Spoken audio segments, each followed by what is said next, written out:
Hi, Founder fans. Jason here with Michael Troy from the American Revolution podcast. We are continuing our series on the major generals in the Continental Army, and today we're going to talk about three Frenchmen. Michael Troy, thank you so much for coming back. Thanks for having me, Jason. Absolutely. So, we've covered a lot of ground up to this point, but now the Frenchmen show up, and, well, one name everyone's going to know, and that is the Marquis de Lafayette. And the other two names are Philip De Coudre and Johann De Kolb. Which I always have to Right. look and check I'm saying it right because I know I'm pronouncing them all wrong. I I've always been pronouncing it De Coudre, but I could be very wrong on De that. Kolb, yeah. Your guess is your French is probably as good as mine. I would say. So let's get into it. The Marquis de Lafayette. There's a strong inclination we will be spending most of the time on him. I guess we should note that they all three are appointed successively over the summer of 1777. Correct. Um, I believe two of the three of them come over on the same boat. Lafayette comes over with De Kalb. Is Coudray on the same ship with them? No, De Coudre comes over a few months earlier. He's sent over on one of the ships that Silas Deane packs up and sends across the Atlantic, and he arrives a few months before Lafayette's ship does. Okay. And he's trying to get a position, but listeners And I may have think noticed he did not get appointed before Lafayette.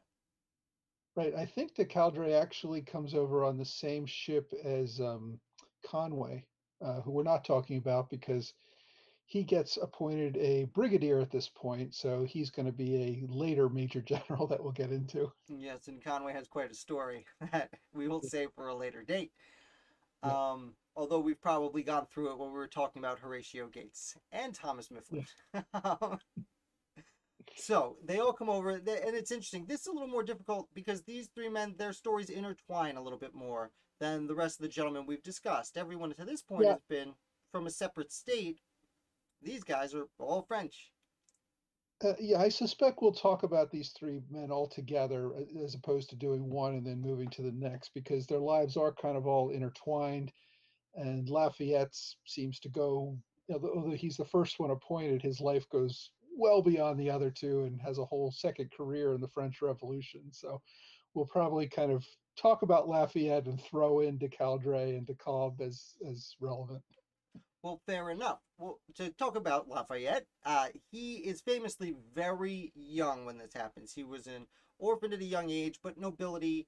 I can't pronounce his whole name because it's very, very long. I'm not even going to try. I'll read it, but it won't work.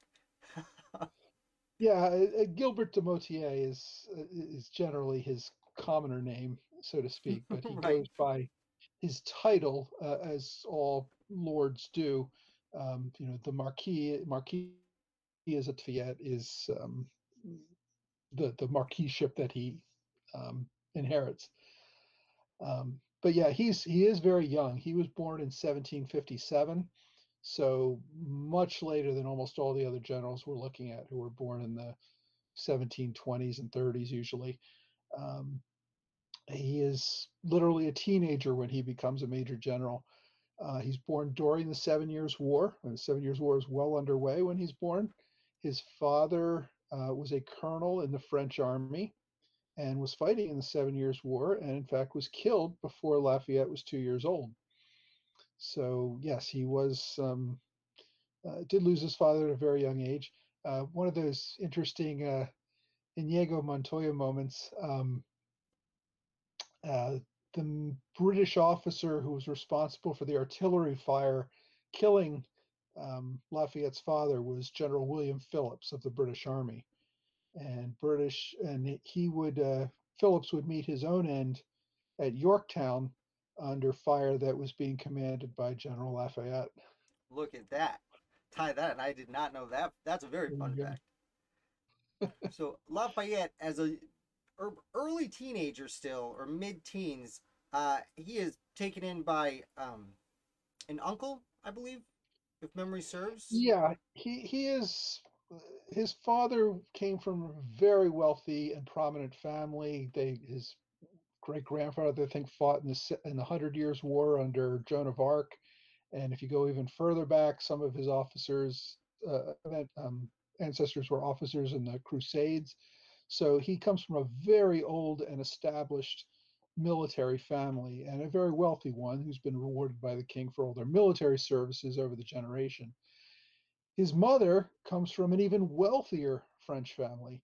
A lot of dukes and top people, who also serve in some military role, but are also just very rich landed gentry. I think his grandfather served in the Musketeers, the Black Musketeers, which is the royal guard for the king.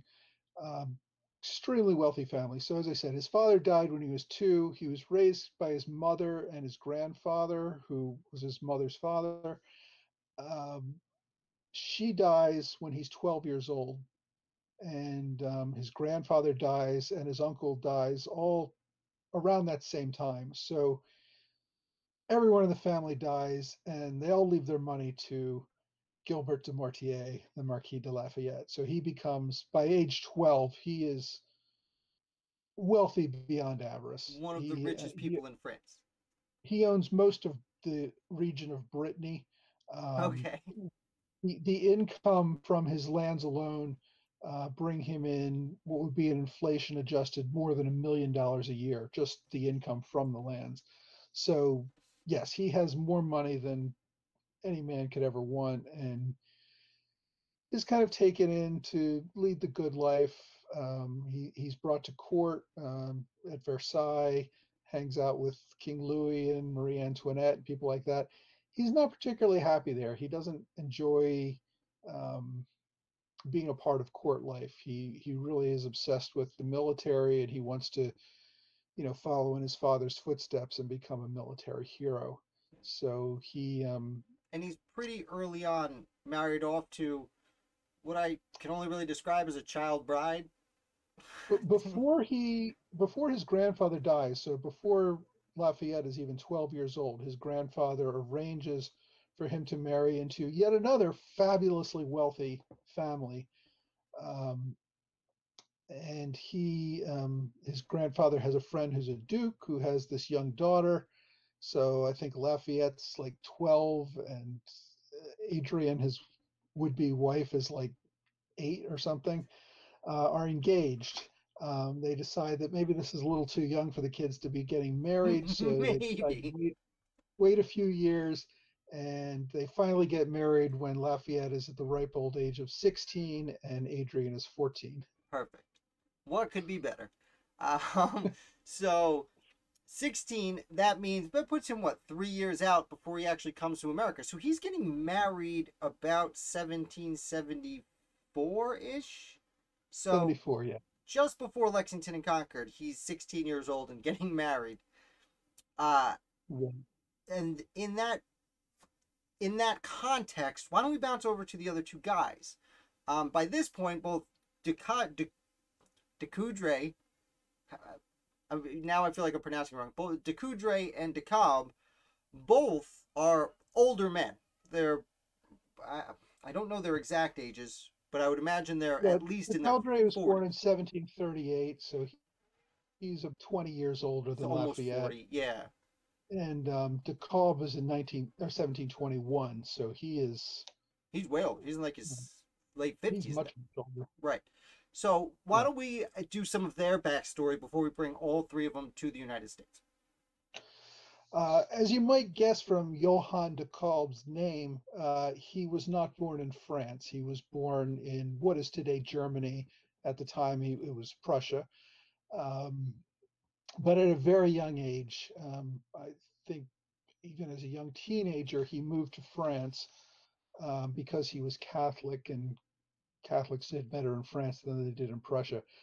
But I think at a very young age, I think age 16, he joined um, I think it was called the German Brigade in the French army. So these were German speaking men who served the King of France as part of the French army.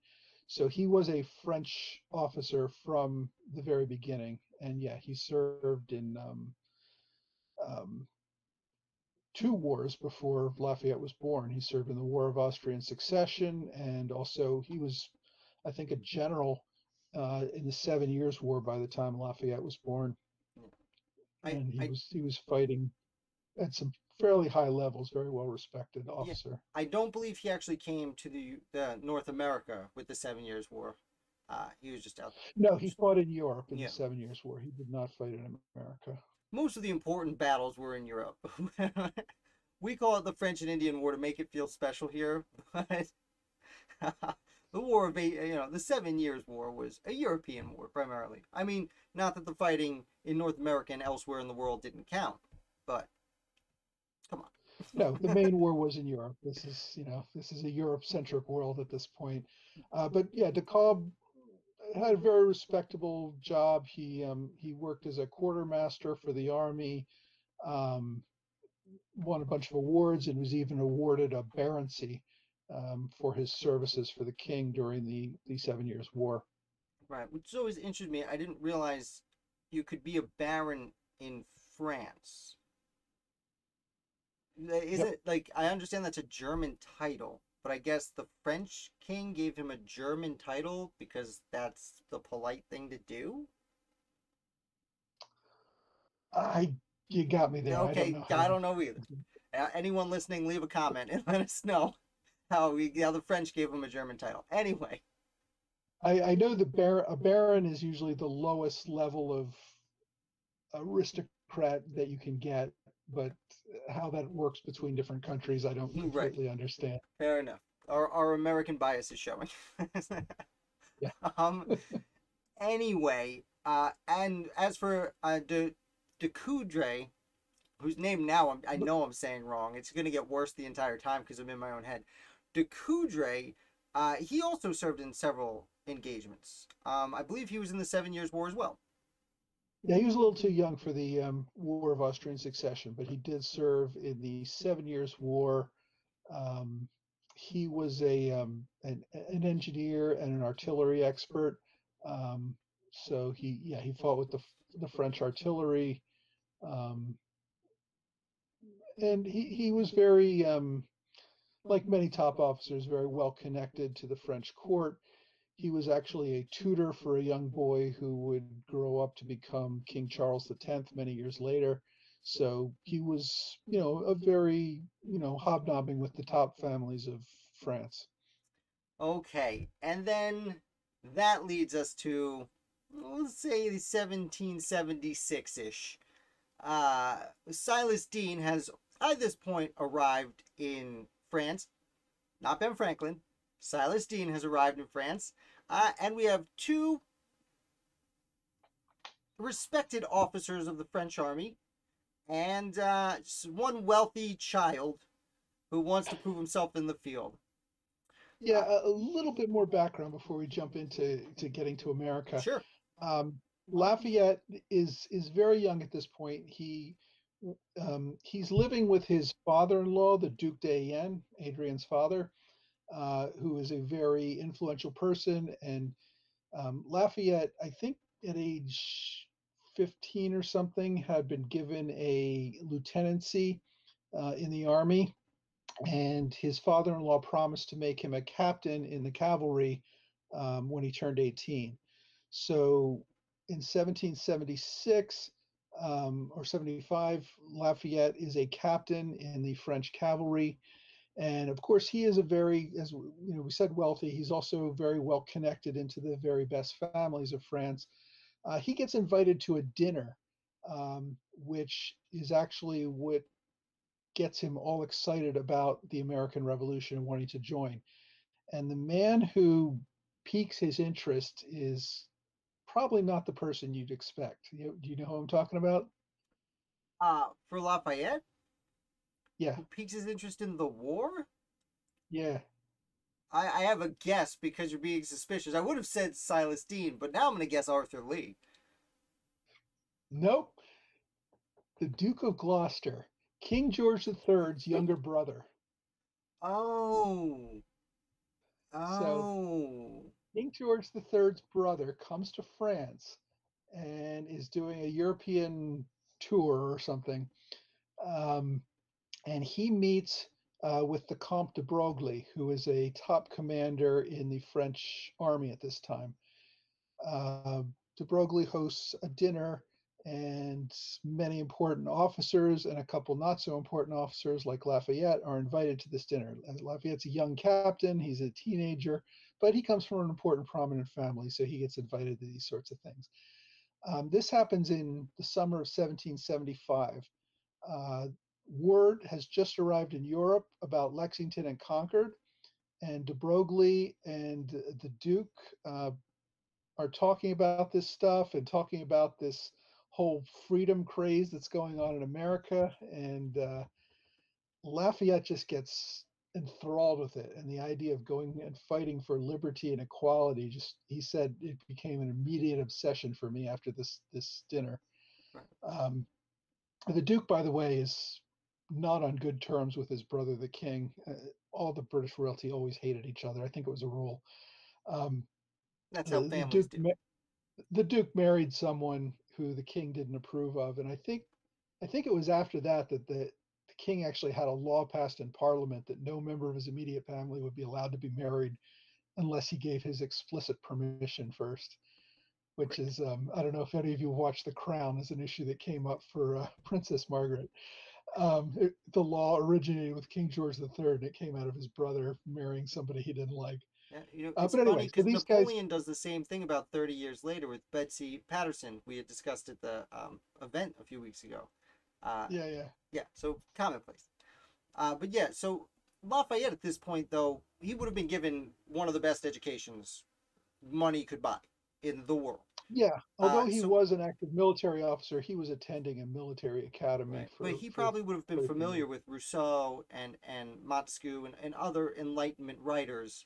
I mean, this is the peak of the Enlightenment, essentially, where he is getting his education. So he probably would have been familiar with the ideas of republicanism and liberty, so that when the king's brother comes around, it probably wouldn't have been the first time he heard about it, but it was the first time the option of fighting for it would have been presented to him.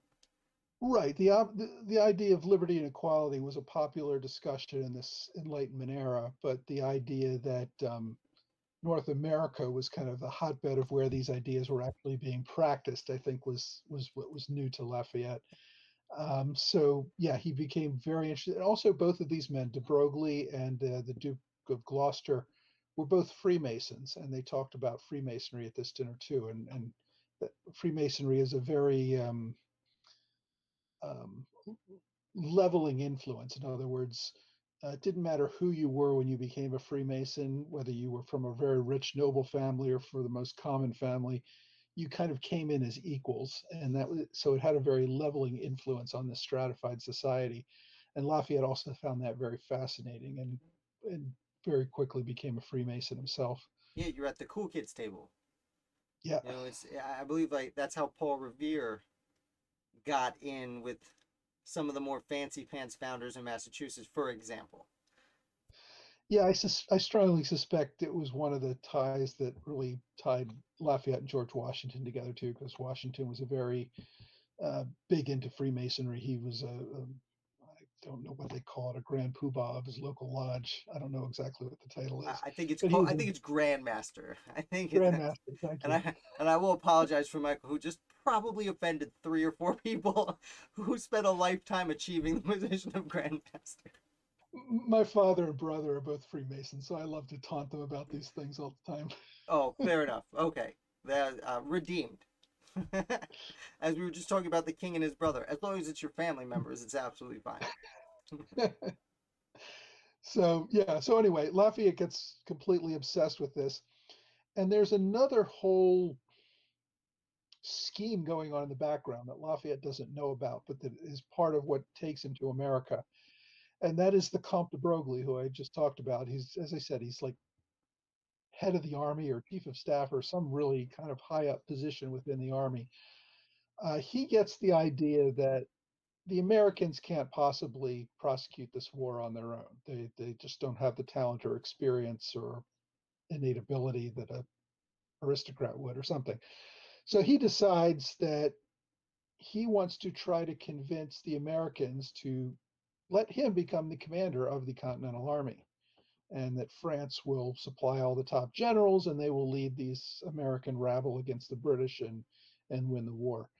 And so he uh, has Baron de Kolb, General de Kolb, um, wants to send him over to America to investigate this idea. One thing I didn't mention about de Kalb earlier, he had been sent to America a few years prior to this in 1768. He was sent on a mission to kind of get a feel for how much the colonists were willing to come into conflict with the British government. So he spends several months in civilian clothing in the colonies trying to get the tenor of this thing. So he's kind of the American expert for the French government on all things military.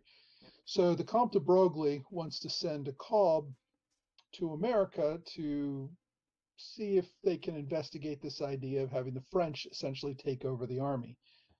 Um, so de Kalb is very eager to get there. He doesn't have a way to get there. France is still um, under a peace treaty with Britain, and they can't send their top officers to America without, being in flagrant violation of that treaty and going to war with Britain. And France absolutely does not want to go to war with Britain in 1775 or 1776 because their navy is utter crap at the time, and they are up as fast as they can, but they want to have their navy ready to go before they end up going to war with Britain, because they know what happened in the 7 Years' War when they got their navy got slaughtered and they essentially lost Canada as a result.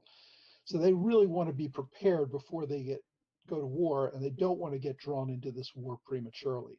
So they're doing everything they can to be very careful, despite the Americans' best attempts to draw them into the war as soon as possible. The French government does not want this to happen. So they're not going to send de Kalb to America to become commander of the Continental Army or something. So they're not letting him go, and he doesn't have any way to go. But de Kalb knows this French captain who is insanely rich and can buy his own ship. And so he talks to Lafayette and says, "Hey, what about you and me? Let's say we get some major general commissions from Silas Deane and head over to America." And Lafayette's like, "Cool, sounds like fun." Um, so de Kalb actually introduced Silas Deane to Lafayette, and both of them pick up major generals commissions. And Lafayette buys his own ship, Le Victory, and the two of them and about maybe a dozen and a half or 2 dozen other French officers who all get various commissions from, colonels, majors, captains, um, set off on this ship for America. And before I ask how that goes, I want to double back. I'm very glad you brought up that de Kalb had come in the late 1760s to check out the Stamp Act crisis, and I always find it hilarious that he was a German given French nobility who was undercover as a German with German nobility. Yeah. That was his disguise, a rich German dude. Well, Easy. because Prussians were essentially allies of the British, so for a Prussian officer or noble to go to the colonies wasn't a big deal. A Catholic showing up in the colonies, now that was a big deal. That just didn't Yeah, happen. that's tough. We're already dealing with Maryland. So he comes in. Yeah. So I do want to backtrack to that. But so De Kalb and Lafayette buy a ship and they get on it to sail away to America. And how does that go?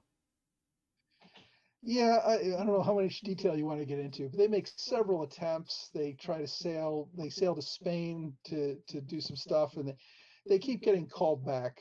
Again, the king does not really want his French officers heading off, and probably more importantly, Lafayette's father-in-law, the Duc d'Enghien, does not want his son-in-law charging off to America. His daughter is, I was going to say pregnant, but I think she's already had the child by now. So he's got a baby. Um, the last thing the Duke wants is to have the father run off to America and get killed and leave his daughter a widow at age 17. So he keeps talking to the king and saying, "Hey, king, Lafayette's trying to get off to America. Can you please issue an edict, tell him to come back?" And so Lafayette keeps getting dragged back to France and saying, "No, no, you can't go." And the good soldier that he is, he does come back when he receives the order, although he keeps really trying to avoid actually getting the orders. Right. Um, I understand he goes undercover. Like, but when he tried to leave, right, he went aboard the ship as Gilbert De Motie. He did not use his title. He just used his common name, hoping that that wouldn't send up any red flags that would alert anyone as to who he really was. But it never really works. Um, Eventually, the Comte de Broglie, who is very eager to have him get over to America, basically pulls Lafayette aside and says, "Listen, the king's never going to tell you openly that you can go because that would mean war with Britain. So, but the king really doesn't mind if you go. He actually wants you to go. So just why don't you sneak out of here and head straight over there and it won't be a problem." Now, it's not really clear that de Broglie was telling the truth in this, that the king actually was okay with him going, but de Broglie just wanted this thing to happen. And, some captain gets, his career crushed because he disobeyed orders, that was fine with de Broglie. this So rich de kid will be Broglie, fine. sends him off. And right, he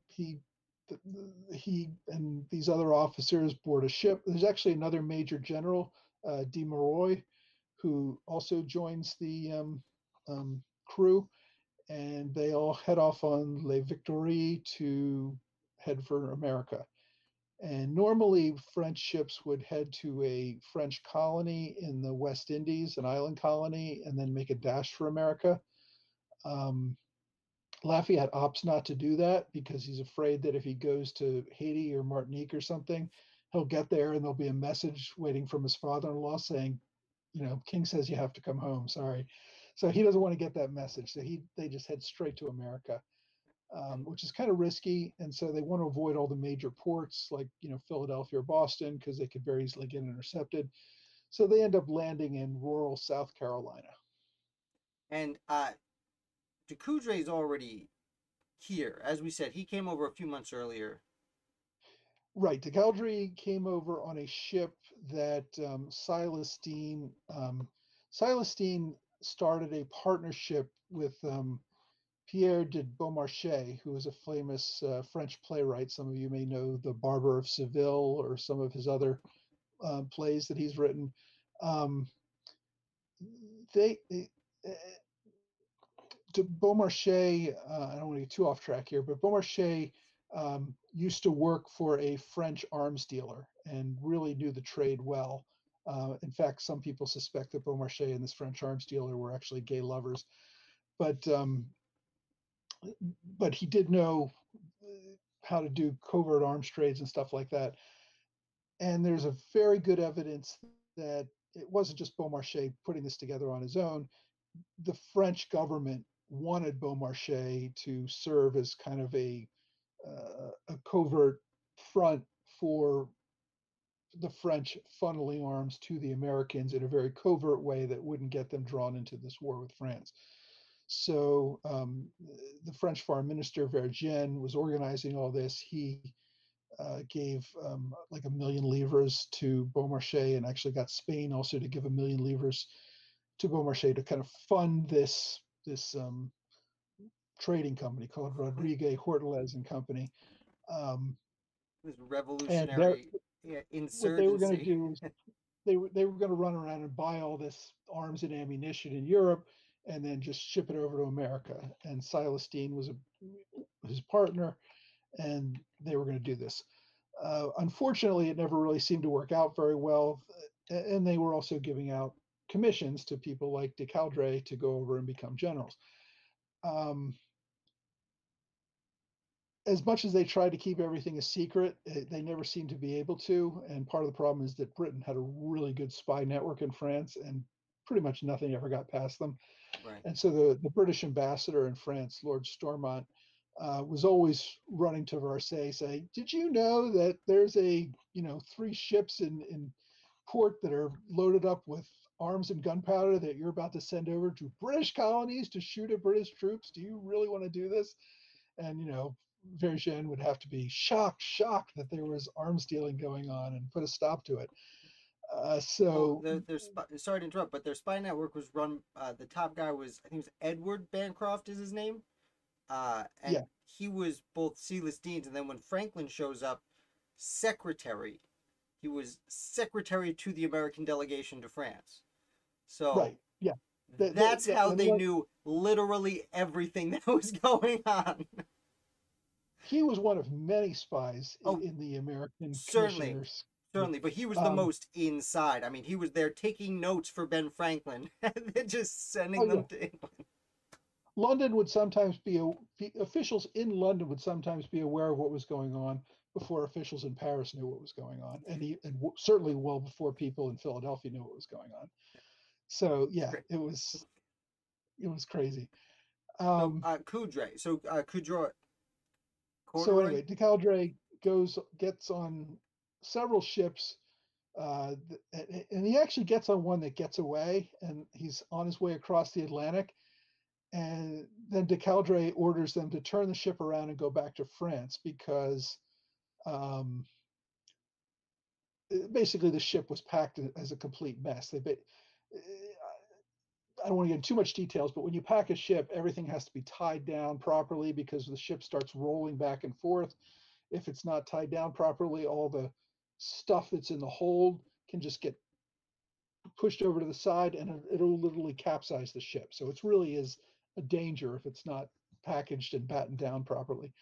So De Coudre looks at this mess and goes, "Yeah, I'm not drowning because you guys don't know how to pack a ship." And he turns it around and goes back. Turns out that by the time they get back, there are orders in the port to seize the ship and stop them. So he gets put off for several more months. But he eventually does get on a ship and makes it over to I think Boston in by May of 1776. So Lafayette's a few months 76 or behind him. 77? 77, sorry. Okay, I was gonna say. Um, yeah, so he's a few months ahead of Lafayette.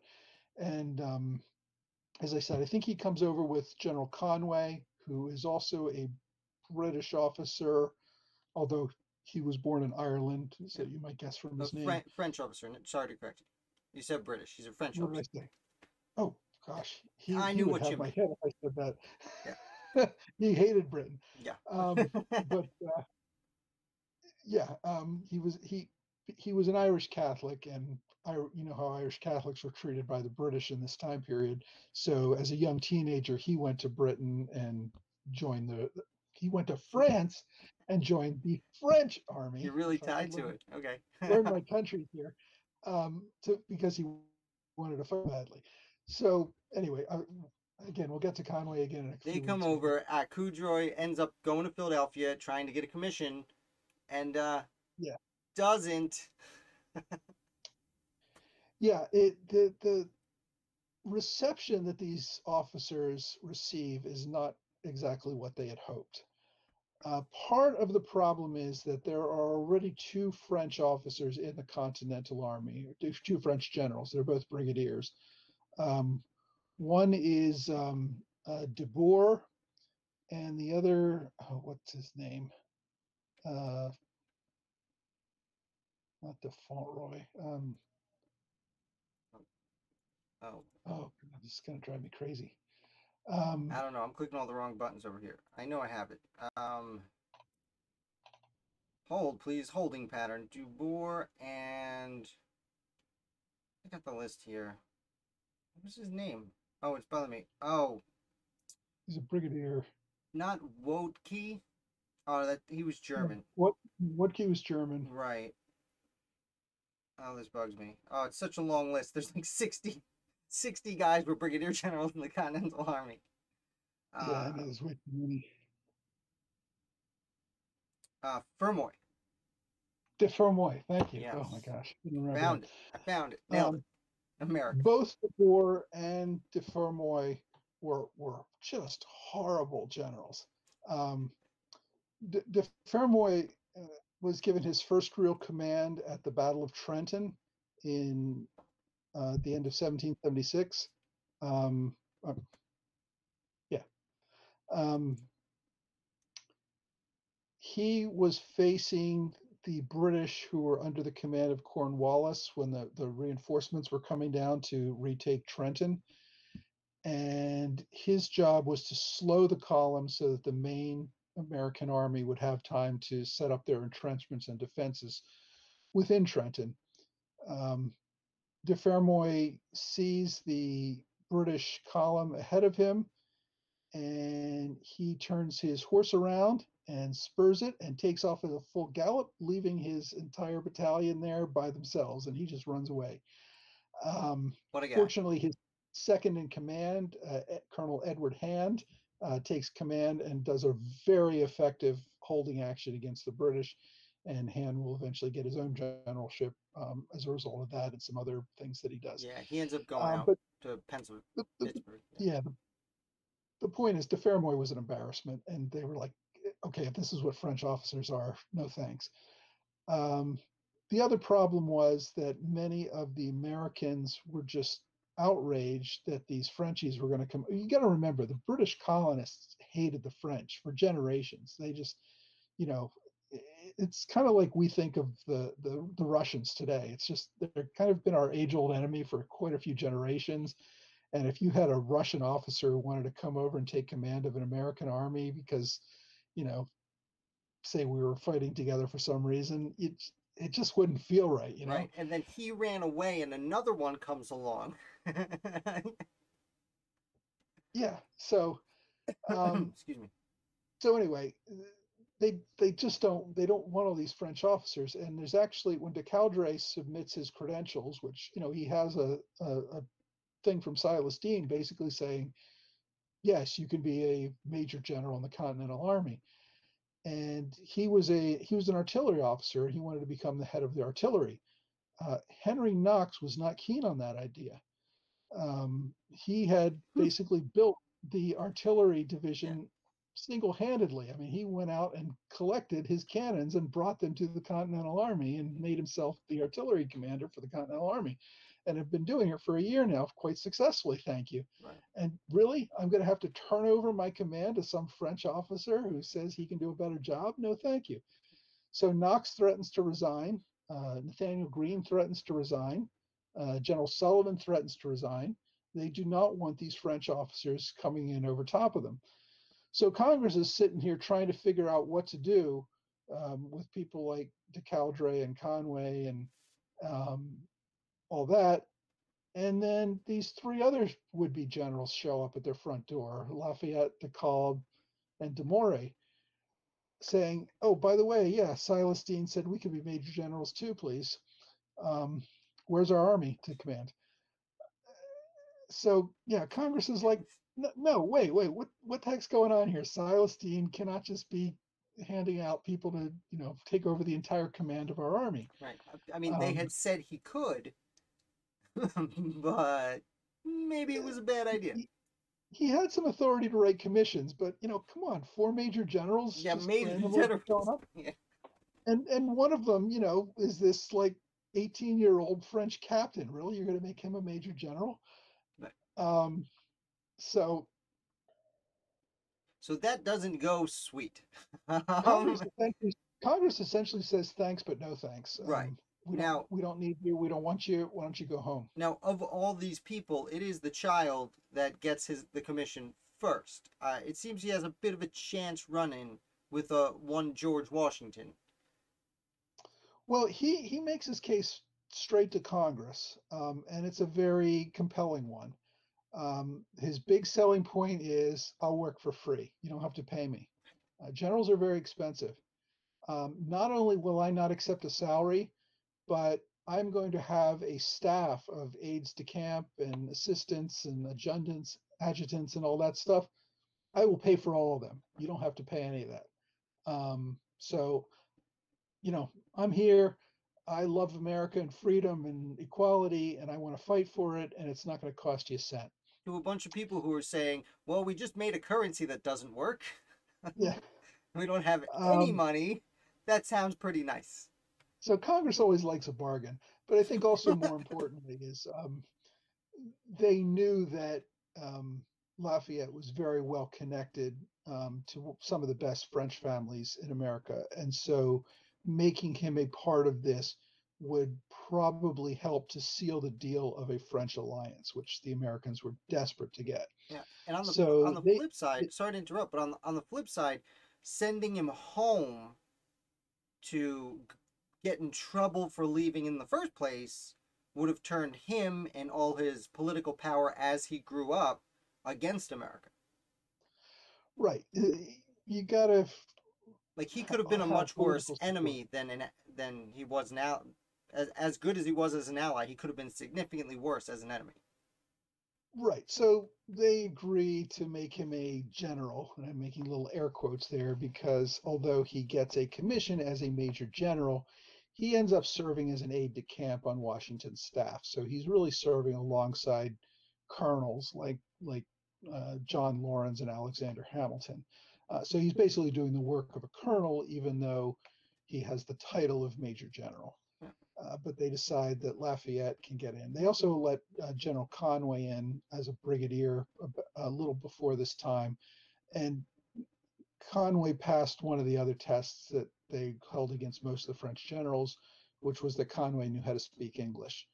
They really didn't want a bunch of officers in there that couldn't communicate with the rest of the officers and soldiers in the army. That just seemed like it was fraught with problems.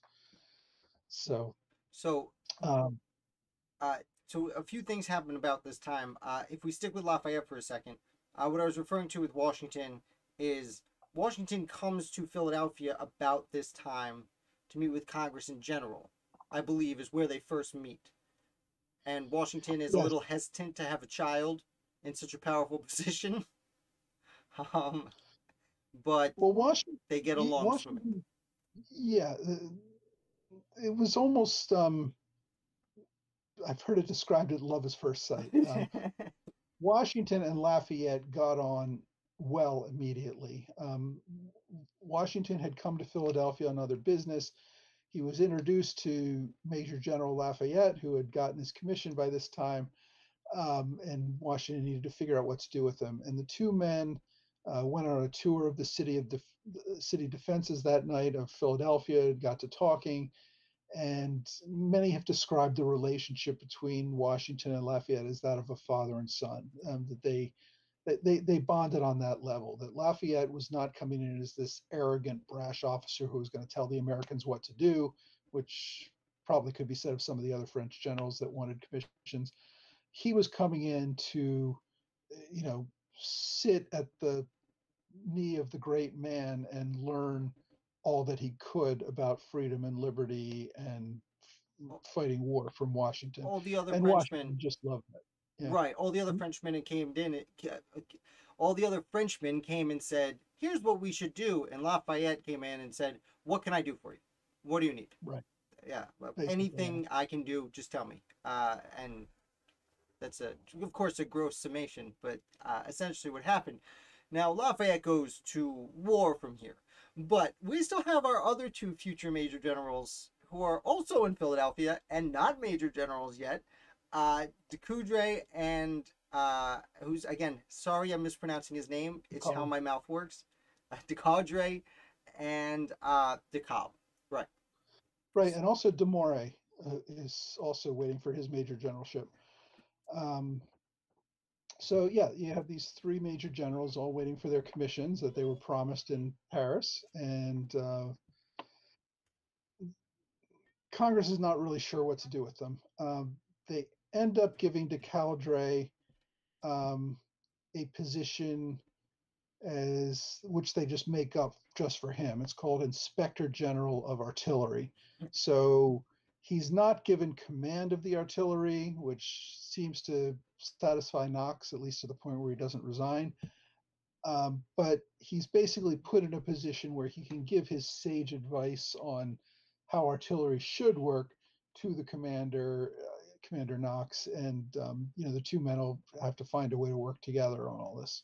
Which, on the face of it, actually makes a lot of sense. Coudre had spent decades, arguably, in just this position, doing exactly this. And Knox had been reading books for his life and spent a year haphazardly, successfully getting it done. So it does seem like a good team to set up. Yeah, and there are actually some other really good French officers that come over at this time. Duporte, who eventually does become a general in the Continental Army, but at this point he's a colonel. He's an engineer and an artillery expert. And he also really gives some great advice to the Continental Army at this time. And he travels a lot. He's all over the place setting up fortifications. Yeah, he becomes a really crucial part of the Continental Army understanding engineering. But yeah, De Coudre is given a position in the Continental Army. De Kolb and De Motie are not. They are kind of left cooling their heels in Philadelphia for several months while Congress kind of sits around and goes, yeah, I don't know what to do with these guys. In the meantime, the war is going on. The war is not sitting around waiting for this stuff to get decided. General Howe lands his troops at the Chesapeake and is ready to begin the Philadelphia campaign, obviously with his goal being Philadelphia. So Washington takes Lafayette and they head off to the Battle of Brandywine. Lafayette fights very impressively there. He's out, he's leading, he's on the front lines, giving all evidence that he is a very fine field officer, despite the fact that this is really the first combat he's ever seen. Manages to get himself shot, not too badly, but enough to impress both Congress and the military leadership. Just enough shot.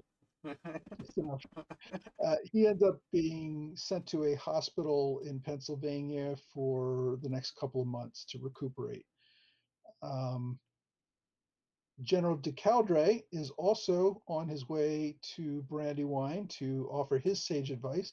He is in Philadelphia and he hops on a horse to get down to the Brandywine. If you're familiar with the geography of Philadelphia, you can't get south without crossing the Schuylkill River. He takes his horse on a ferry and his horse gets spooked, jumps off the ferry, and the horse drowns. And the general, who's stuck in the saddle and can't seem to get out, also drowns. So De Coudre is major general for about a month and is killed before he even gets to the battle. Yeah, after all of that, he finally gets a position and basically as Henry Knox's boss, kind of.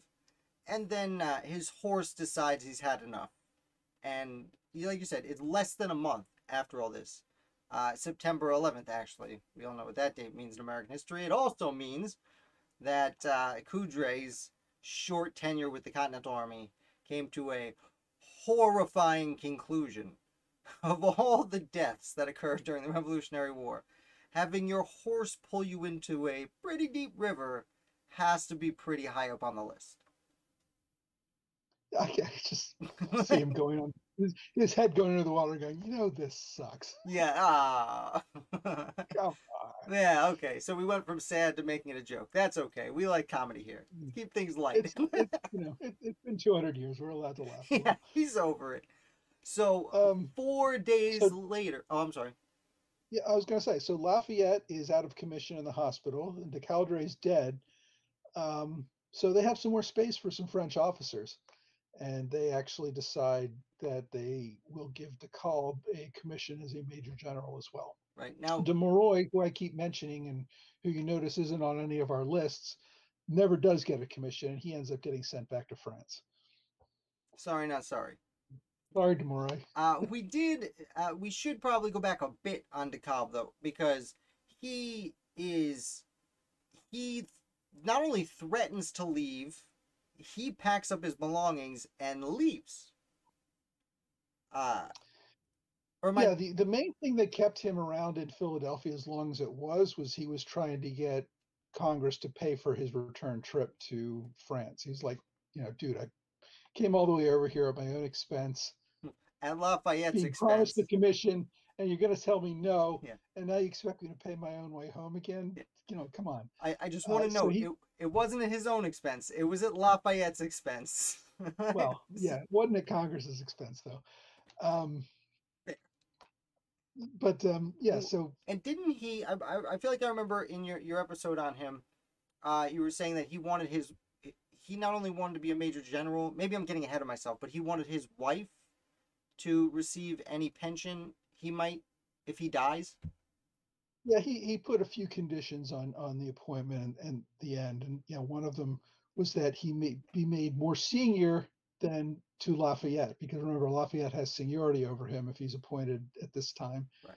Um, he was a general in the French army. Lafayette had been a captain in the French army, and he was not going to be taking orders from Lafayette as a more senior general.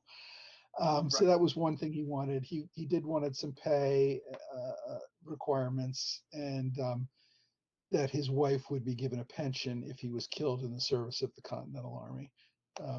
So yeah, he did want a few things, and Congress did give those to him. And he literally packs up to leave, and then the Continental Congress says, "No, wait, come back. We changed our minds. We didn't Yeah. know you'd actually take the ball and go home. Please come back." So yeah, they wait till the very last minute, but they give him his commission and they accede to all of his demands. And De Kolb doesn't really get his commission in time to fight in the Philadelphia campaign. It's pretty much over. In fact, it's after Germantown that he actually gets his commission. So he really kind of starts his military career by going to Valley Forge and sitting around for the winter.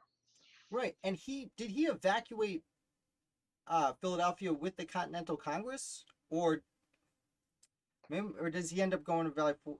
No, he wouldn't go to Valley Forge first. No, he must have evacuated with them.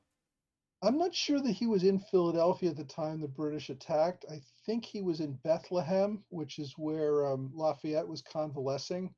Right. And Okay. he was up visiting with Lafayette. And he spent some of the time before he got his commission going around and inspecting some of the American defenses in the region and giving advice.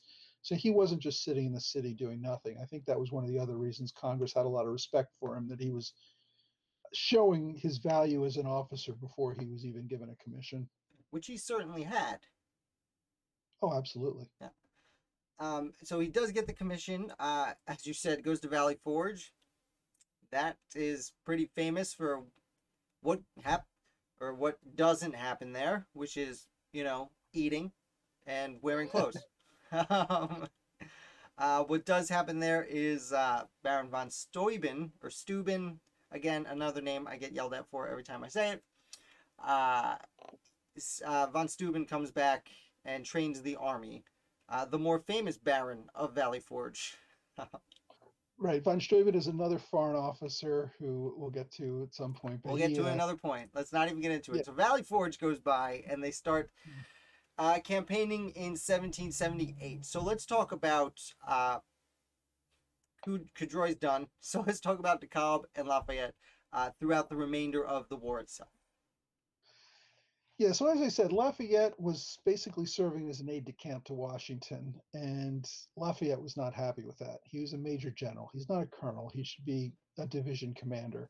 And, seriously, dude, you're 20 years old. You've only combat experience was at the Battle of Brandywine, so you have about an hour's worth of combat experience under your belt. And you got And shot. you want to be, now you want to be a division commander. But Washington can't really dismiss him that easily because, as I said, he has become the face of the French alliance. France did announce its alliance in the spring of 1778. So now there is an alliance to protect, and Lafayette is kind of the face of that. Washington gives him several small commands. He leads a force against the British in Camden, New Jersey, where it's a very minor action, but he does fairly well there. And around this same time, Another major general, Adam Stephen, is being court-martialed for his behavior at the Battle of Germantown. Right. See, And Stephen, not last episode, 2 episodes ago, we were yes, pretty heavy into that.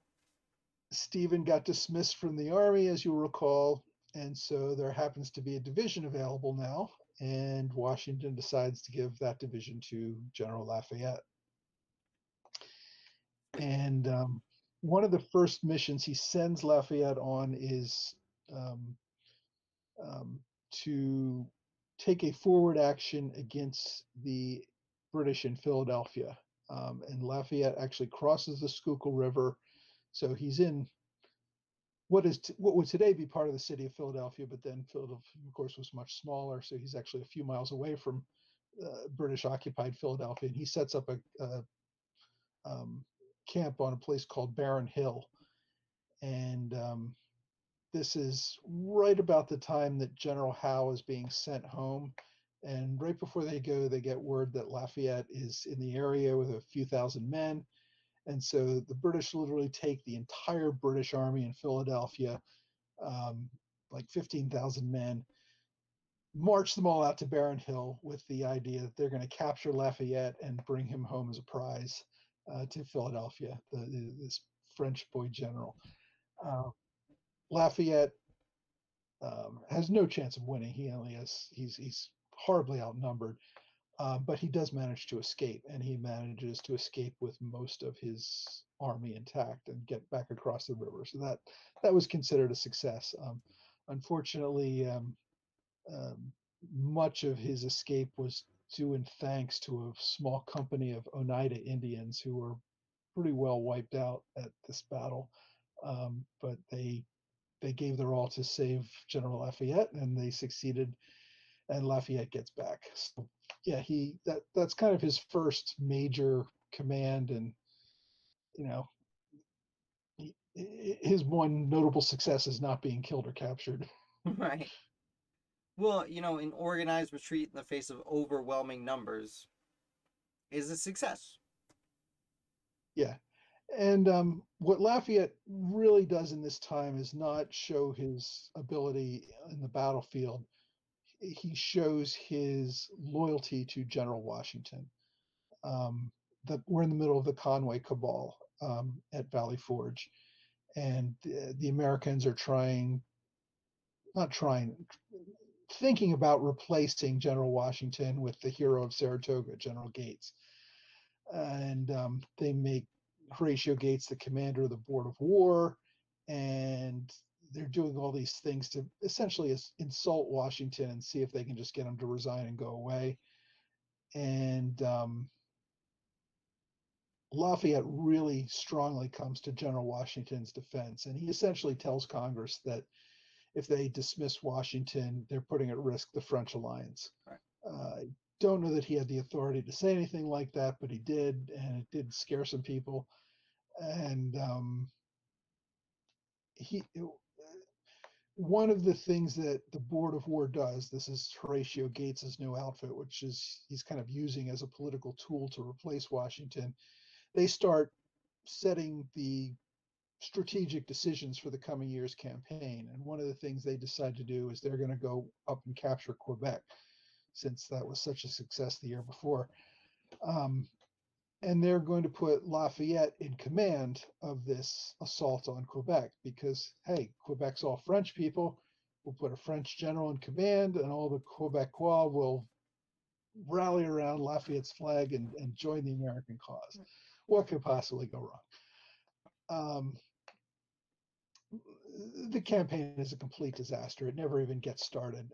Lafayette is supposed to go up to, I think, Albany, where it's kind of the meeting point where he's supposed to get his army and his supplies. Two small problems with that was that there was no army and there were no supplies. So he's basically there by himself. I think General Stark shows up and he's kind of ticked off because he was supposed to be the commander of this when they originally decided it, and he didn't have any soldiers with him, and nobody had any soldiers with him.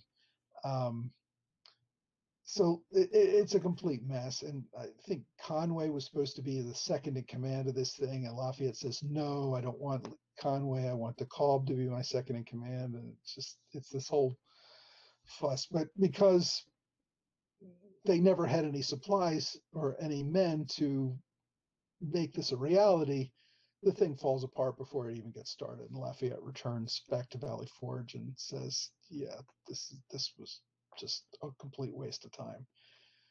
So, and that actually strengthens Washington's hands a great deal, because Washington's thought it was stupid from the beginning, but he couldn't really say anything because it would look like he was being peevish because he was being pushed aside politically. So he's kind of letting the whole thing play out. And when it played out to be such a disaster, people in Congress started saying, well, wait, maybe Washington is the competent man here. Maybe these other guys are all idiots, and maybe we shouldn't just be so quick to push him out.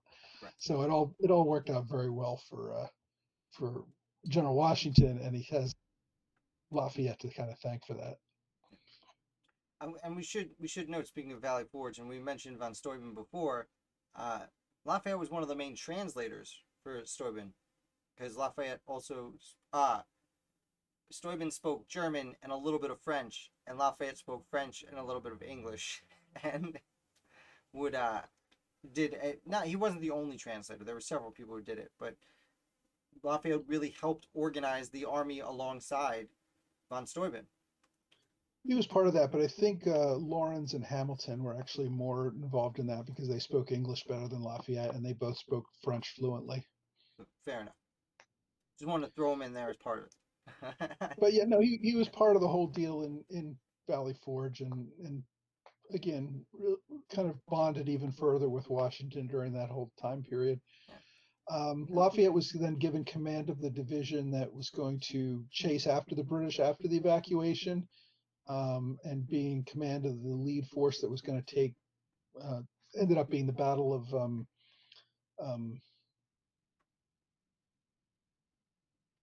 want to say Morristown. I know that's wrong. In New Jersey? Yeah. What was the battle when the British were retreating from New York, from Philadelphia to New York? Not Germantown. Not Monmouth. Monmouth, thank you. Found it. I think I knew Found New it. Jersey too. It's one of them. Is that thing in New Jersey, right? So Lafayette was supposed to be in command there because General Charles Lee did not want the command and thought that they shouldn't be pursuing the British and trying to confront them. Right. We talked about this a little bit when we talked about General Lee, how Lafayette had been given the command, and then Lee decided at the last minute, no, I'm really the more senior general. I should be doing this. And so he went in and ended up leading it, and it was kind of a disaster. And at one point, he actually left Lafayette kind of out to dry. Several of other Lee's divisions had pulled back, and then Lee pulled back, and he didn't really tell Lafayette to pull back.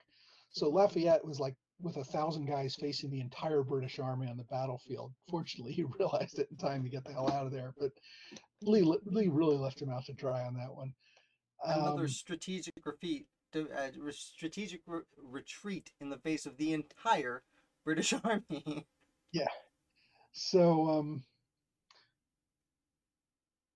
yeah, I mean, so the two of them, De Kolb and Lafayette, spent the next year or so in New Jersey. There wasn't a whole lot going on. The British were kind of bottled up in New York, and a large portion, more than half of the British forces were sent away from North America at this point. A lot of them went to the West Indies, some of them went to Florida. But they basically had given up on any major offensive operations at this time. So there wasn't a whole lot going on for any of the American leadership to do. And Lafayette heads back to France. That's right. I forgot about that. Yep. He goes home, and now that the French have joined the war, he's proven right in his disobeyment. He sails back to France as the triumphant hero, arrives in France, and gets arrested because he left England without the king's permission, and in fact against the king's direct orders, and that is a no-no. So he gets arrested. Right. But it's all fun. It's all good. He's got enough money to not worry about it. Well, he gets arrested because the king kind of has to, because the king's word can't be defied. But Lafayette has become a hero in France for his exploits in America, and he really has become the face of Franco-American relations. So his arrest is spending about a week under house arrest in a palace where he is kind of reunited with his family and has some time to hang out. And after about a week, the king gives him a royal pardon, and he and the king are off on a hunting trip the next week together. So he really does come home the conquering hero. He just has that one little trip up on his way back. Yeah. Um, But then he and wants to return. well, he right now he's not ready to return. He wants to invade Great Britain, and he comes up with a scheme with a Continental Navy officer by the name of Jones, John Paul, and they are going to invade Great Britain with like 1,200 soldiers, which is just stupid. But this kid's like 21 years old. What does he know? I know he's Um, I mean, he's not really a child. But now he can drink. yeah, but when you're talking about men in their 50s and you're talking about some 21-year-old kid, it's Yeah. like And invading really, England, which has yeah. gone I mean, so well for a millennia. yeah, and we talked about this I think a couple weeks ago. You invade England with 1,200 men, they're all going to get killed or captured within days because obviously England has hundreds of thousands of soldiers and militia that'll just overrun them completely. Yeah. So France puts the kibosh on this, the French government, and they actually reassign Lafayette to this place in southeastern France where he's about as far away from England as you can be while still being within France. And he kind of gets pushed aside. Um, and he, for over a year, just kind of remains in France doing a whole lot of nothing. Well, he does one thing. He sires another child. Uh, George Washington Lafayette, his son, is born during this stay in France. But in 1780, he does return to America and he wants to resume the fight. Now, about the time he's returning to America, De Kolb has been in the United States the whole time. As you said, there's a little bit of I don't want to call it a hiatus in the war, but a reprieve from serious maneuvers. But then the British start their southern strategy. Right. Lafayette, De Kalb is in New Jersey this whole time, and there's just not a whole lot going on. And Lafayette's also up there. Um, De Kalb is sent, well, let's take a step back. Major General Benjamin Lincoln is in command of Southern forces at this time, and he has a command of about a 5,000 man army at Charleston. The British launch a massive attack on Charleston and essentially capture this entire army, including Benjamin Lincoln. It's the greatest loss of troops during the entire war for the It's Americans. like 5,000 soldiers, I think, which is Yeah, 4 times more than Lafayette wanted to use to invade Britain. So yeah. put that out there. So yeah, it's a huge defeat for the Americans, and so they have to send a whole nother army down there, and they pick their greatest American hero to lead this, Horatio Gates. Um, and General De Kalb is made second in command of this force that is going to go down and fight to retake the southern colony or southern states for the Continental Army. And they meet the British, unless I'm skipping anything with De Kalb, they meet the British at Camden. That's the first major encounter. Yeah, De Kalb is doing a lot of groundwork, getting things in place, and doing what he can.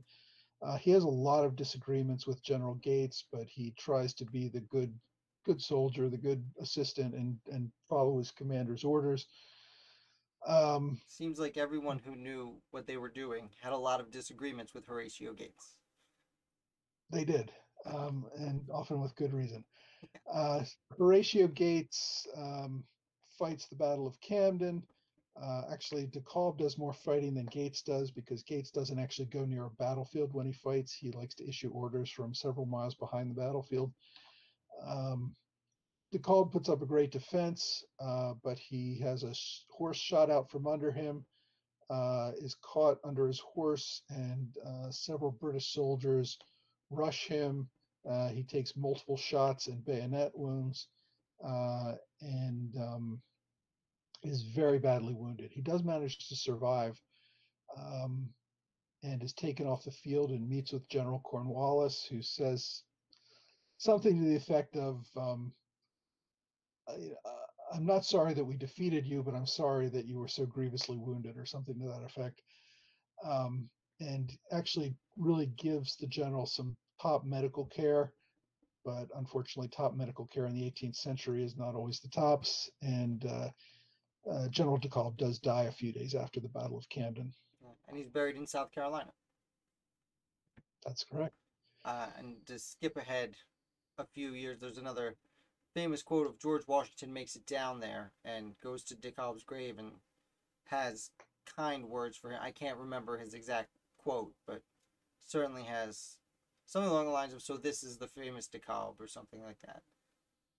Yeah, I don't remember his exact words either, but it was something about, this man who came and fought and died for American liberty, the foreign, service or something. I don't know. Yeah. But yeah, he did give a great tribute to General De Kolb.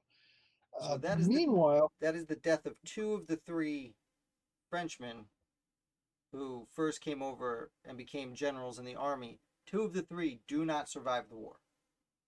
that's right. General Lafayette is still up in New Jersey, not doing a whole lot of anything. Washington sends him to Virginia, which is where the British are launching several raids against the state. And there's one particular British general that they really want to stop, a guy by the name of Benedict Arnold.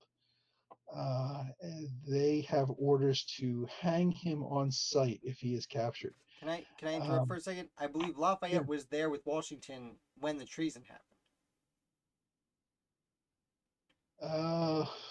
I'm not sure about that. You may be under right. the impression, although cinema and television might be blurring my memory, but I was under the impression he was, because they went there from No, Jersey for a bit. you are right, because he came back to America in 1780, and I think it was shortly before Arnold's treason, and he was serving with General Washington at that time, so that does make sense. Yeah.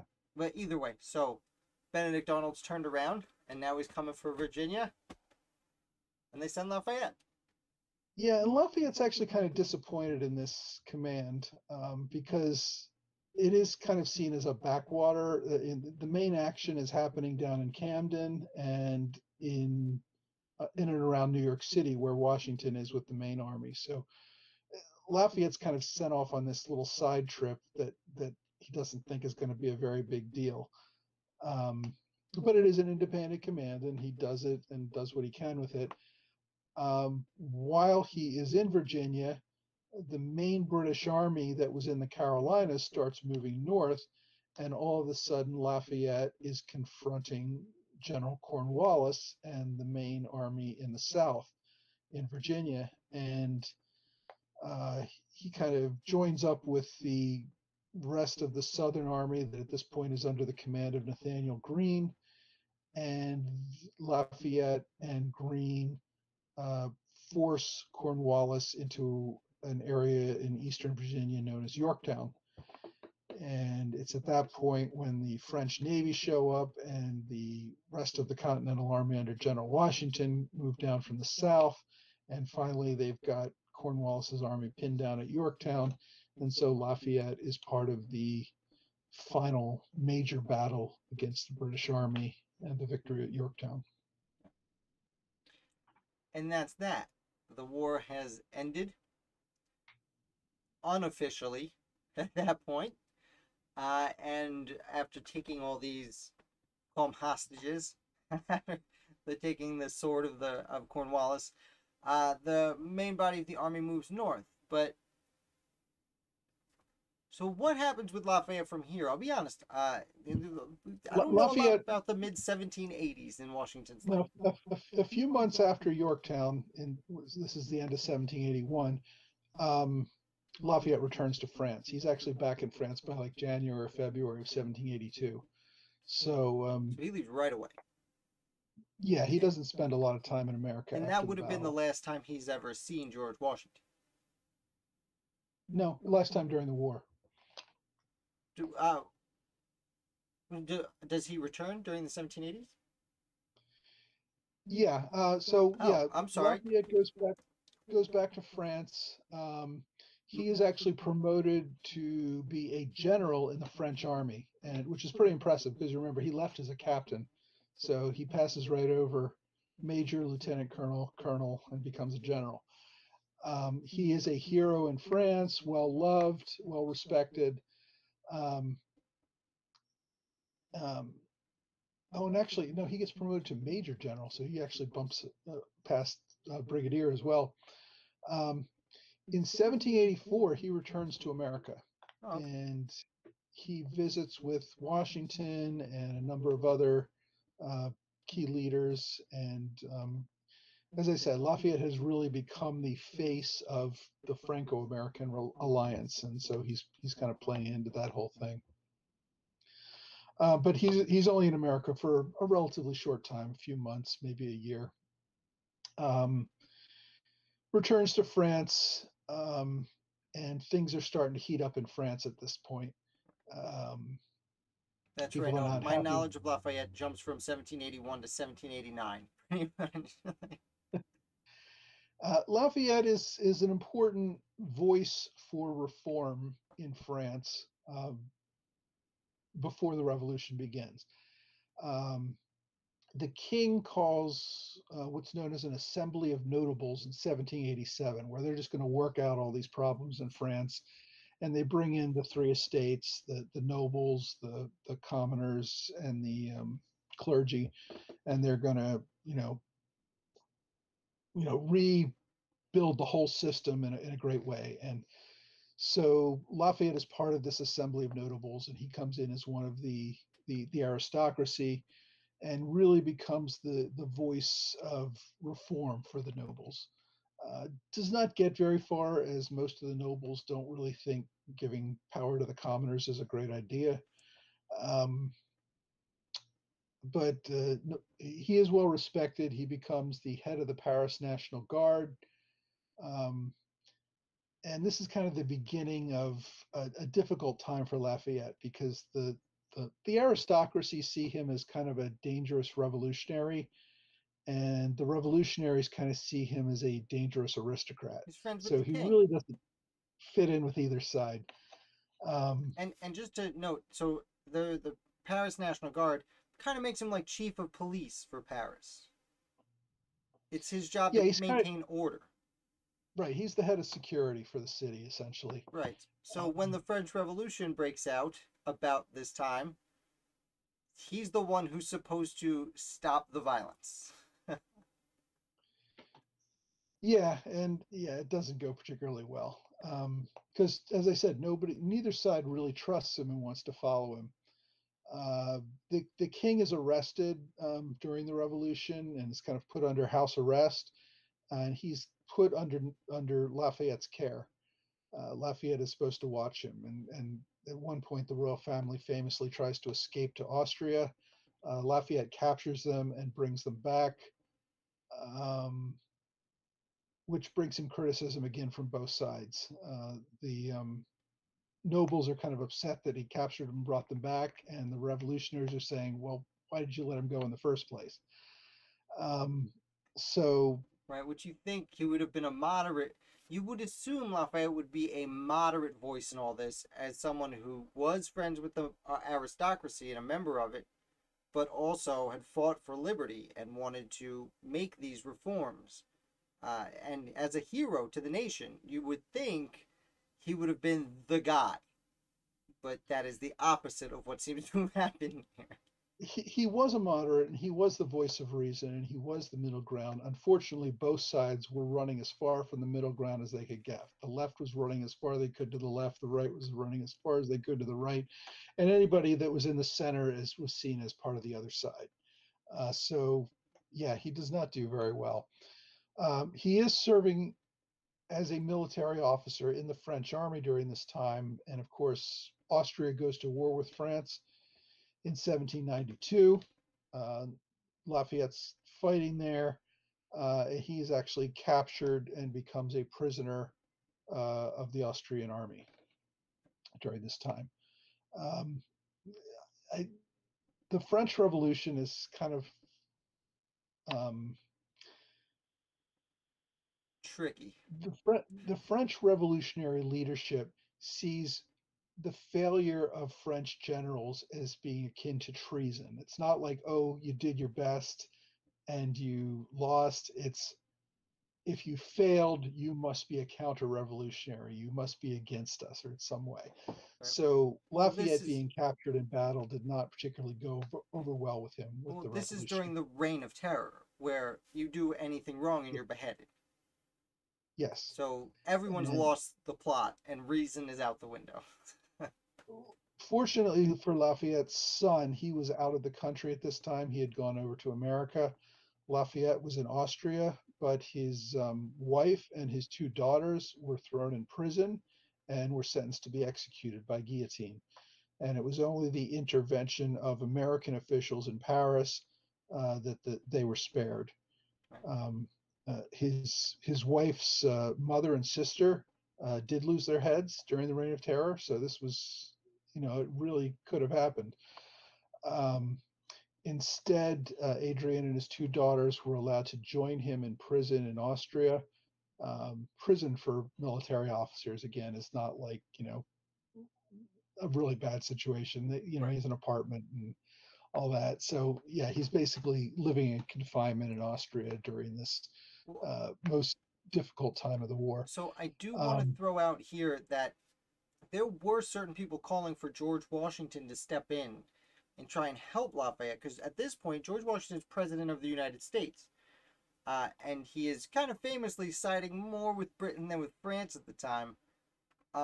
But Washington actually instructs the delegates, his representatives in France, not to help Lafayette, which I must assume was a difficult decision.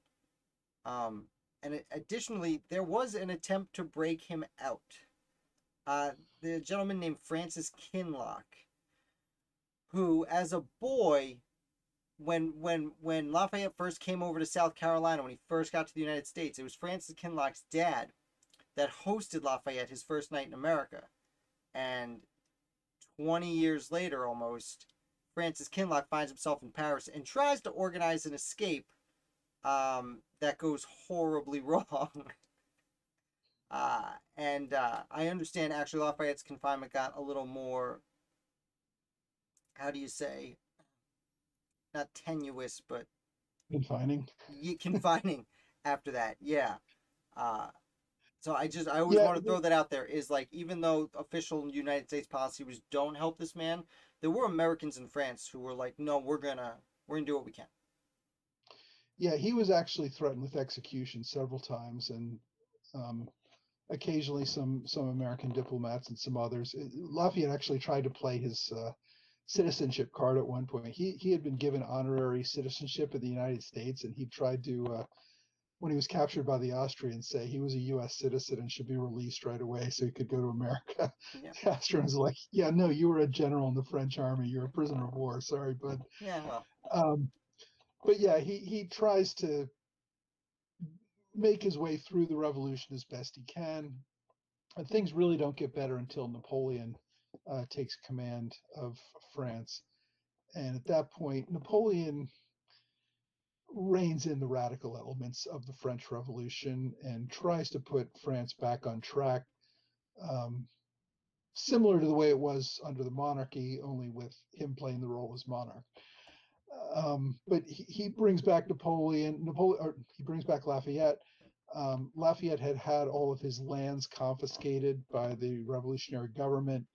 Napoleon gives him back some of his lands, not all of them, but some of them, um, and kind of restores him to a position of respect within the country. He actually offers um, Lafayette the role of becoming the French minister to the United States, which means he'd come over and be the French ambassador. Lafayette turns that down. Um, around the same time, President Jefferson offers him the role of being governor of the newly purchased Louisiana Territory, and Lafayette turns that down as well. He's, I think, kind of shaken up by what he's just been through with the French Revolution, and he really just wants to live below the radar as a private citizen at this point. Well, he went from being the most famous celebrity in the nation to the most hated person in the nation to prison for what, 5 years, to being essentially the only person in Europe who was really excited Napoleon conquered Europe because it got him out of prison. And then Yeah, when Napoleon was after Waterloo, when he was dethroned for the second time, Lafayette actually tried to help Napoleon escape to America, which it ended up failing. But Lafayette was very grateful for a lot of what Napoleon did for him, and was trying to return the favor. yeah, And Napoleon's brother Joseph Bonaparte, in fact, did go to America and ended up establishing a very large estate in New Jersey. right. And But Napoleon obviously made it. yeah, Mhm. as we referenced earlier in this conversation, his brother Jerome had already come before Waterloo. We jumped ahead pretty quick. We jumped from prison in the 1790s to Waterloo in what 15. Yeah, something like During that time, his brother Jerome had also married a New Jersey girl. The Napoleons really like New Jersey girls, apparently, for some reason. So yeah, it wouldn't have been out of the ordinary for, just like many of the French nobles fled to America during the French Revolution, it would not have been uncharacteristic for Napoleon to have come over here. But we did jump ahead a little bit. Lafayette, he does end up joining the French Assembly for several years, I understand. And he even, well, he doesn't outright conflict with Napoleon. He seems to disagree with Napoleon on a little more publicly than most people disagreed with Napoleon. That makes right. Lafayette could get away with a little bit more because of his popularity, that what he was known for, and he was always an unapologetic defender of liberty, and he did not want to see Napoleon become an absolute dictator. He was fine with Napoleon being in charge, but he wanted, basic French liberties to be respected. So he did butt heads with Napoleon from time to time during this period. Right. I have to admit, I'm not a real expert on Lafayette's time in France, but that's kind of my general understanding. Yeah, no, I've spent a good amount of time. I've actually been learning a lot about Napoleon recently, which is Oh, okay. distracting to say the least. And I just always forget that Jefferson and Napoleon basically, well, John Adams and Napoleon took over their respective countries at about the same time, which is fascinating. But so Lafayette is kind of a role player in politics for the first 20 years of the 19th century. Publicly disagrees a little bit with Napoleon, but doesn't cause too many waves because he does, as you said, want to keep himself out of the spotlight at that point. And unless there's anything I'm skipping over, he gets an invite in the early 1820s from President James Monroe, who we've been making fun of Lafayette for being a child officer. James Monroe was also a child officer in the Continental Army once upon a time. So they were about the same age. And President James Monroe invites Lafayette to come see what we've been up to in the United States. And he famously to be fair, James Monroe was a captain when Lafayette was a major general. Well, yeah, for sure. They were the same. Sure. But still, child. Yeah. Also wounded very early on in the war. Yeah, so Napoleon does come to America in 1824 and goes on a kind of a grand tour up and down the entire continent, kind of reliving his glory days, seeing all the hot spots where, he and Washington hung out and all that good stuff. Of course, Washington had been dead for a quarter century by now. Right. That's the thing. He had been gone for 40 years. He had not set foot in America. And here he is at like 65. Like, it's not like he was that old for a guy who had been gone for 40 years. Yeah. So, but yeah, no, he's kind of received as a conquering hero among, he was a hero of the Revolution at a time when most of the founding fathers were dead. I guess, Adams and Jefferson were still living on their last legs and stuff. But yeah, it was a time when, kind of that generation was passing away, and Lafayette was this hero to remind everybody of the fight for liberty and all that. He Um, was the only surviving major general at that point. yeah. Um, Lafayette visited the State House in Philadelphia, where the Declaration of Independence had been signed, and he actually is the first person to refer to it as Independence Hall. That's how it gets its name. Oh. Was from Lafayette calling it that during his 1824 tour.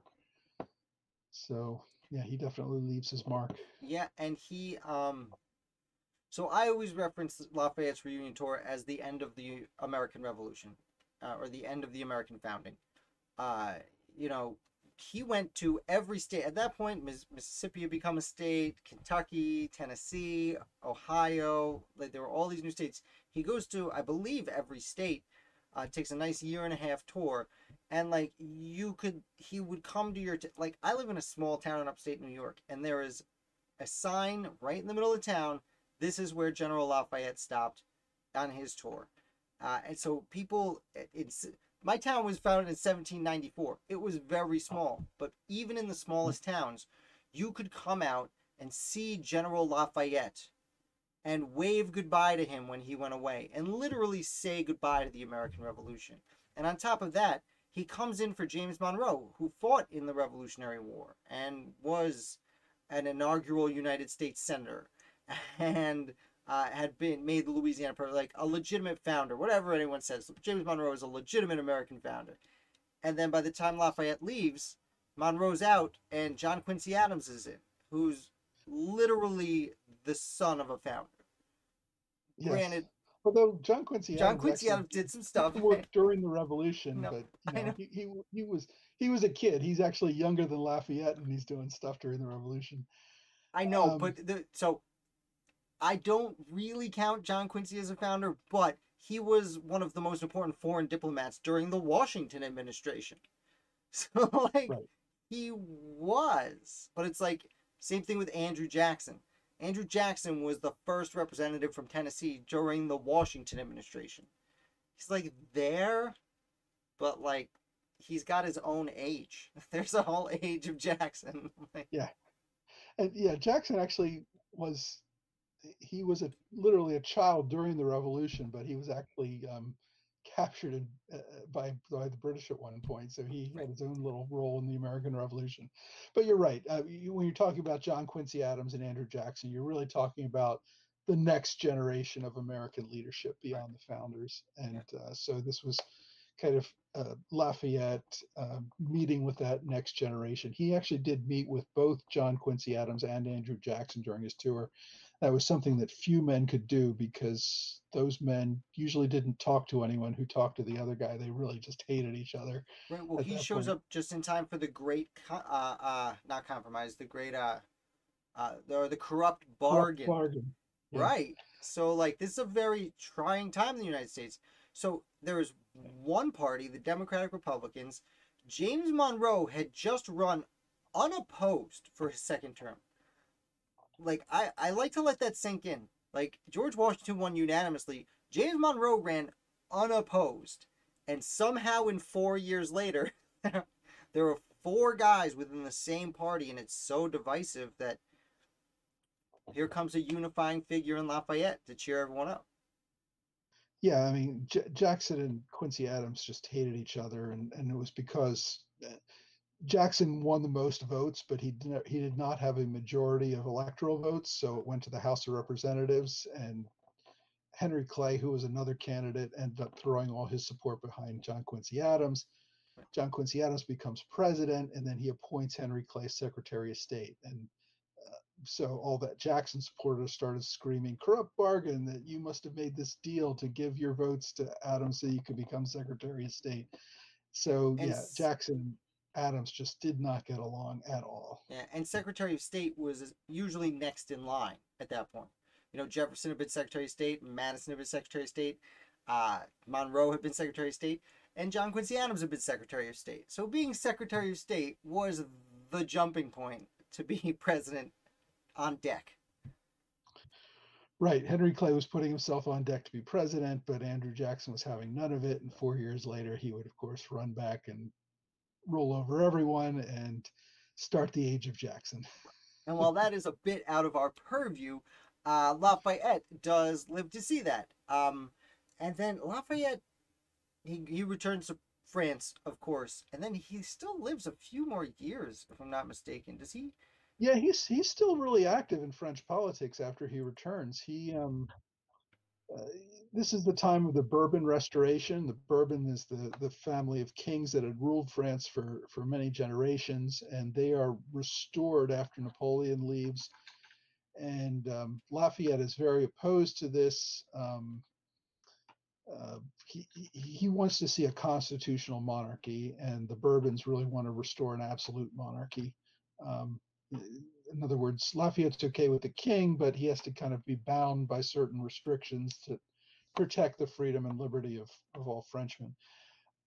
So he gets into a lot of fights with Charles X, who we mentioned a little while earlier, who had, as I say, De Coudre had been his tutor. So he comes back into the picture here, becomes King of France over Lafayette's opposition. Lafayette is part of the Chamber of Deputies, which is the national legislature at this point. And Lafayette actually helps to overthrow the king in the Revolution of 1830.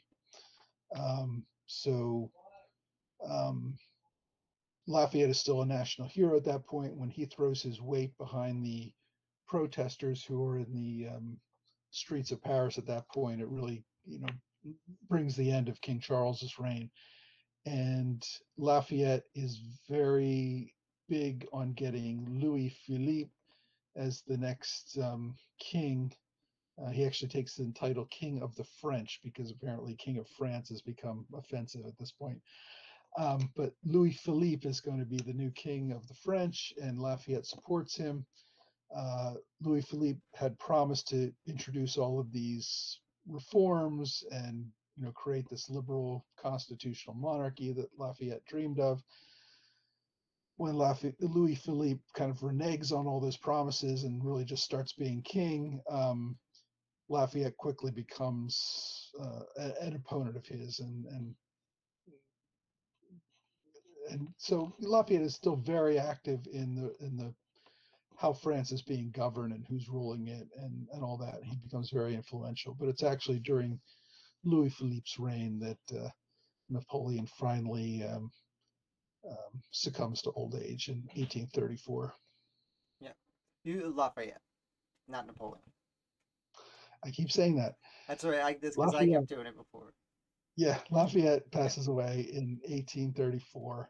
And he's mourned really in the U.S. as the loss of an American hero. There's all sorts of national mourning and events in his honor and memorials and all that. In France, not so much, because as I said, he was an opponent of King Louis Philippe.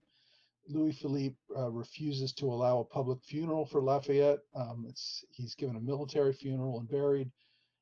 But there's almost a riot because the public is upset that they're unable to participate in the burial of this French hero. And that concludes the life of the 3 French generals who came over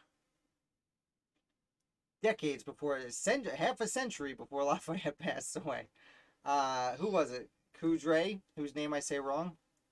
How do you say it? I say De Coudre. De Coudre. De Coudre, like a cow. De Coudre, De Coudre, and the Marquis de Lafayette. De Coudre's a general for about 30 days, De Kolb for about 2 years, and Lafayette goes on for decades. For over half a century, right? Yeah. But yeah, I mean, yeah, Lafayette is one of the few people that really has two major chapters in his life that he could just remember for on his own: his service in the American Army and his service in the French Revolution. And I'll give a plug for Mike Duncan here, who's just coming out with his new book, Hero of Two Worlds, which is really what Napoleon was. He was the hero of both America and Europe at this time. Lafayette, not Napoleon. I don't know why I keep saying that. I We've don't been know talking why. for almost 2 hours. We're caught. We're both caught in calling him The Napoleon. Marquis de Lafayette, He Gilbert was, yeah, Mortier, he was hero of the two hero of worlds. most of the Western world. It's amazing. Well, Michael, as always, thank you for coming back and chatting with us. We'll be back next week to talk about some more major generals. Sounds good.